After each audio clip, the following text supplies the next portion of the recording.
Hey, there's a crisis going on, and I think this is an important time to talk about it. You might have noticed it, but maybe, like me, you thought it was just you. Do you ever wonder if you're the odd man out or if anyone else is also feeling like something's a little bit off? Things have changed in recent years. Well, I work alone. I have been working from home alone for over a decade before it was even super popular. And I'm currently single, so I thought, well, it's normal to feel lonely sometimes. It's just part of the human condition. Yes, and there was a study done. One of my good friends sent me a link to the article this morning. They did a poll all the way around the world, many different countries and regions, of people asking them how lonely they felt. So it might not seem like a big deal. I think in years past, the advice would have been, hey, just don't worry about it, deal with it, or maybe a few years ago, yeah, seek therapy, right?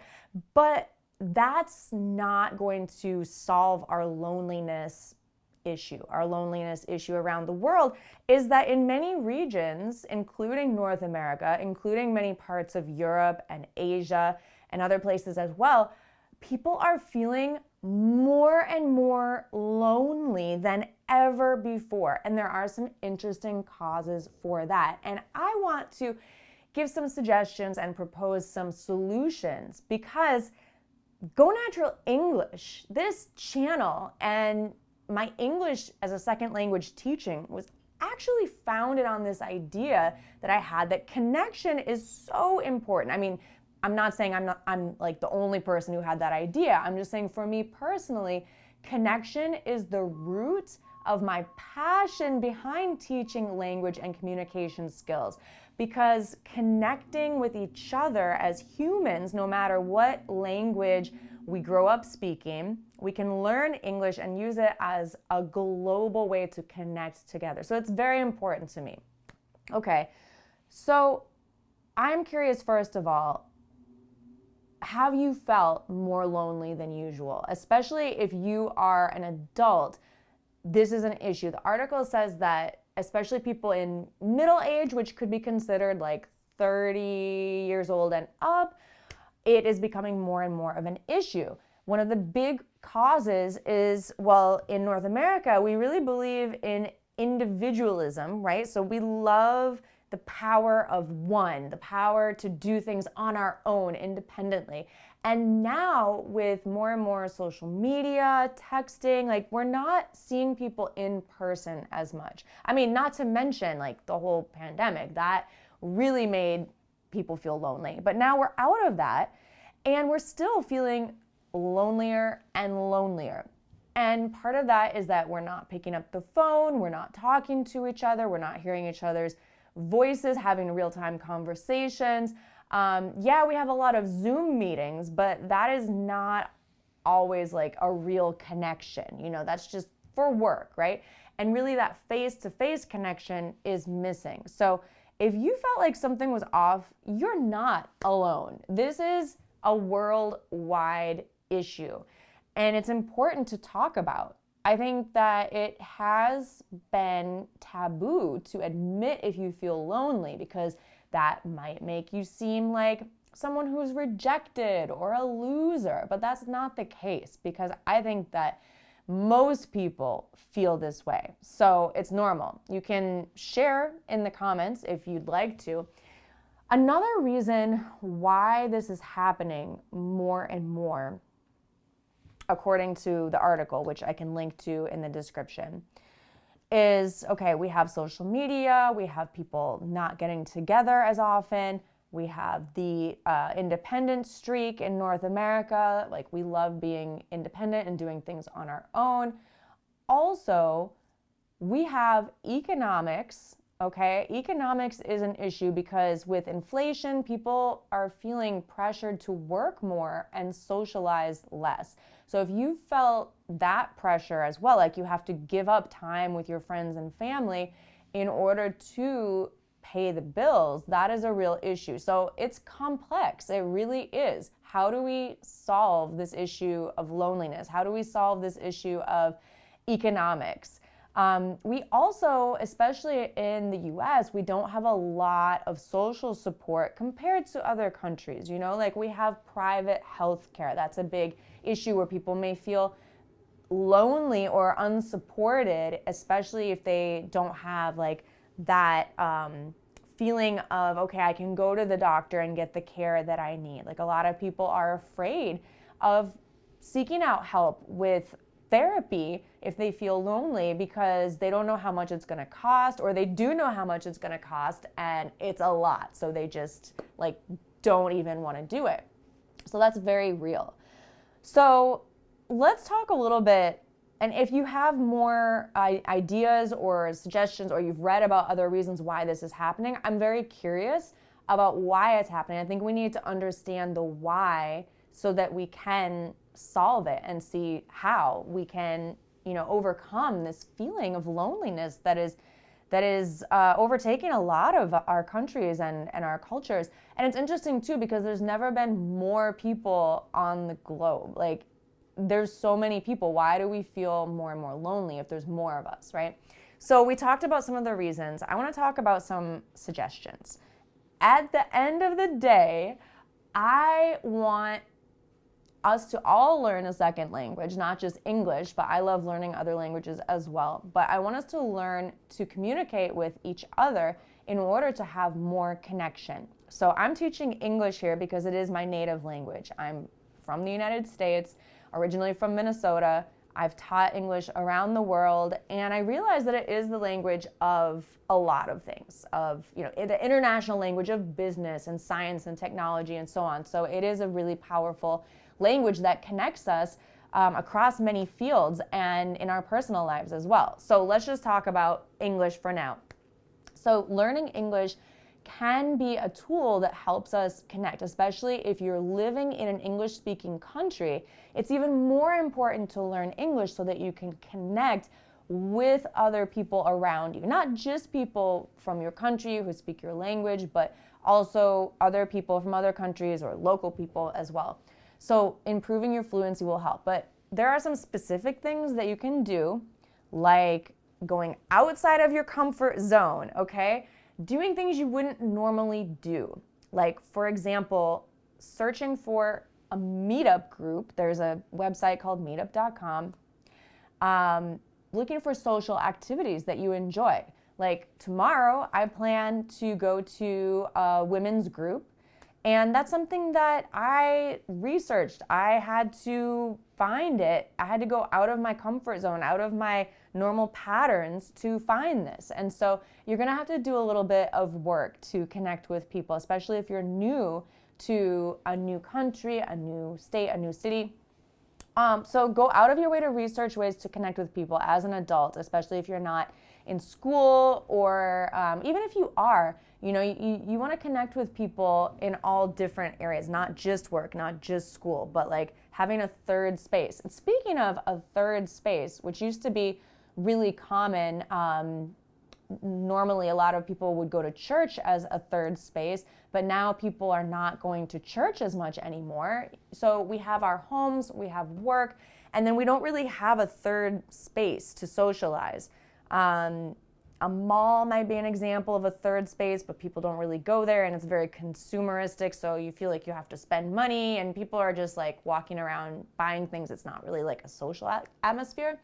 Coffee shops can be third spaces, but sometimes you don't really get to talking with people. You just go and you drink your coffee. So when you go to a third space, whether it's a cafe or maybe a gym, a CrossFit gym, a yoga studio, something like that, which actually those are two more of my plans, to go try out yoga classes and CrossFit classes to just meet some new people.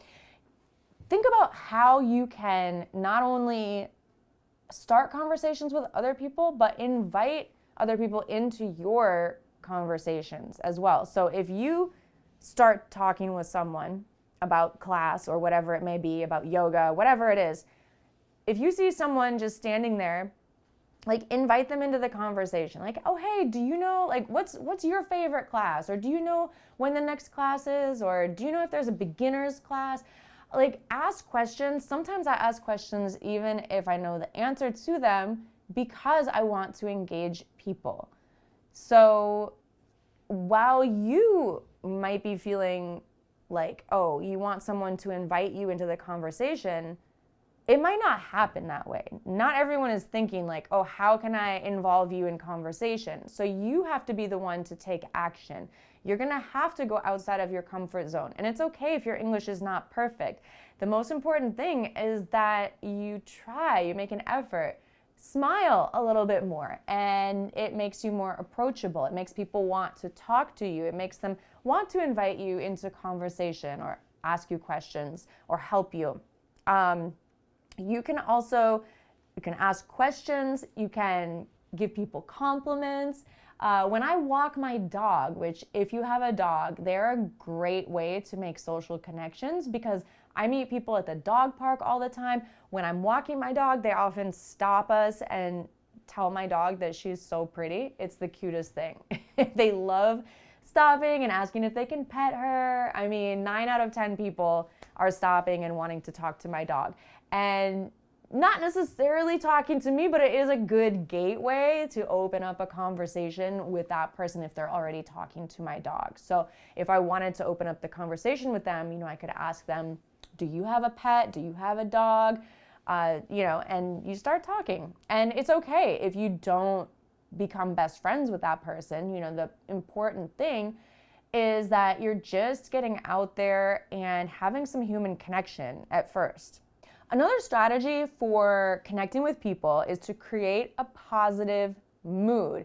So instead of making a comment that's complaining about something like, oh, it's so cold. I mean, that's okay. It's normal. People complain about cold weather all the time. But a better strategy is to find something positive to comment about. So maybe you like someone's coat. You could compliment their coat. Or maybe, yes, it's cold, but maybe the sun is out, so it's a beautiful sunny day. You could say, wow, it's a beautiful sunny day. So try to keep your connections positive in this way by focusing on the positive things, not complaining about the negative. Like if you're in a cafe, don't complain about how long the line is. Say, oh my gosh, those pastries look delicious. How can I choose just one? Which one are you going to get? Are you going to get a pastry? Which one do you recommend?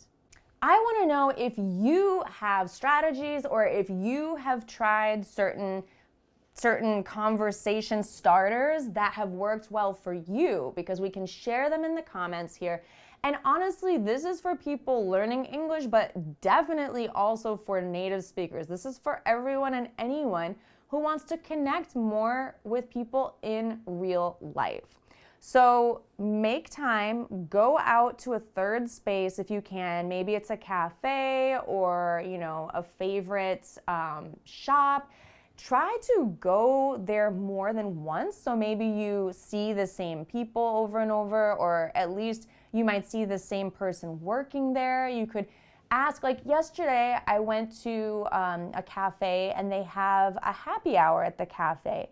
They have special events weekly. I think this week they're having a food truck come. And so we talked about that a little bit. And that might be something that I go back to, meet some more people. And it's a process. You might not make a best friend the first time you go somewhere. But if you're going to, say, an event, a meetup, or a community event, or a co-working event, a professional event, whatever it may be, a neighborhood association, like if you have kids, maybe an event where the parents go, whatever it may be, try setting a goal. Now, this might sound strange, like kind of too calculated, but if you say, I'm going to talk to 3 people, or even better yet, I'm going to make 3 friends. And friends is a word I use loosely. Friend might be you exchange contact information. So you have an acquaintance who you could contact again. And you say, before I leave, I mean, you're saying this to yourself, right? Not like out loud. But I am going to make 3 new friends. I'm going to exchange contact information with 3 new people. And this is not to make it like, a spreadsheet of friendships, because that's totally weird, but to motivate yourself by having that standard. Like, you're not letting yourself off the hook easy with these thoughts that might come to your mind, like, oh, I don't really feel like talking to anyone, or making assumptions about people. Oh, I don't think anyone here is really going to be my best friend. Like, don't worry about that. Just find 3 people who you might want to talk to again for whatever reason. They don't have to become your best friends. You don't even have to like them at first. In fact, I'll tell you a secret. One of my best friends, I did not like her at all the first couple times that we met through school. I did not like her. But over time, we kept interacting through class. And of course, now I love her. She's one of my best friends. So I think that is another issue. We're very fast to cancel each other out these days, like cancel culture, for things that maybe before we would have overlooked, maybe because we didn't have as many choices. We couldn't just connect with anyone through social media or dating apps. That's another whole topic. I'm not going to go into dating in this video, but for friendships, don't be so quick to assume that, oh, this person is not for me, or maybe they have a different opinion on something that is not for you. You can still be acquaintances. You can still connect with that person, right? So anyway, that is a long way to say, when you go to an event where there might be a lot of people, try to connect with 3 people, or set a goal, maybe 1 person at first. Or maybe you're feeling really ambitious. Go for 5 people if there's, a larger event. So this can be really helpful, especially if you consider yourself more of an introvert or feel shy or hesitant to speak English. As a second language, it can be even harder when you're not speaking your native language to connect with people. But smile, focus on the positive, make some comments about positive things, as I mentioned. Ask a lot of questions. Ask questions even if you could guess the answer. This is a strategy to connect with people. Remember that. Try, if you can, to connect people. If you see someone just standing there alone, invite them into your conversation. Ask them a question, or simply say, hey, would you like to join our conversation? Or, hi, I'm Gabby. What's your name? That is the most simple and underrated way to connect with someone, is just walking up, say hello, your name, nice to meet you, what's your name? And most of the time people will really appreciate that, because a lot of people feel shy and lonely and don't want to admit it. So this is really important, that we all start taking initiative to connect more with each other, to look for ways to do this in social settings, to put ourselves out there, to meet face to face, because when we don't, then we all start to suffer silently, alone. And it's like, it does take a toll on your mental health. It takes a toll on your happiness, your productivity, your work, your family. It affects everything. So I think it is important to talk about. I'd love to know what you think. And if you have suggestions, if you have questions, if you'd like to practice some phrases or questions to ask people, in the comments, please share, please practice, and please let me know your thoughts. So I hope you have a wonderful day full of connections. Thank you so much for connecting with me here, watching this video. I'm Gabby Wallace, founder of Go Natural English. And I'm just happy that you're here and we are reconnecting again. All right, have a beautiful day, and bye for now.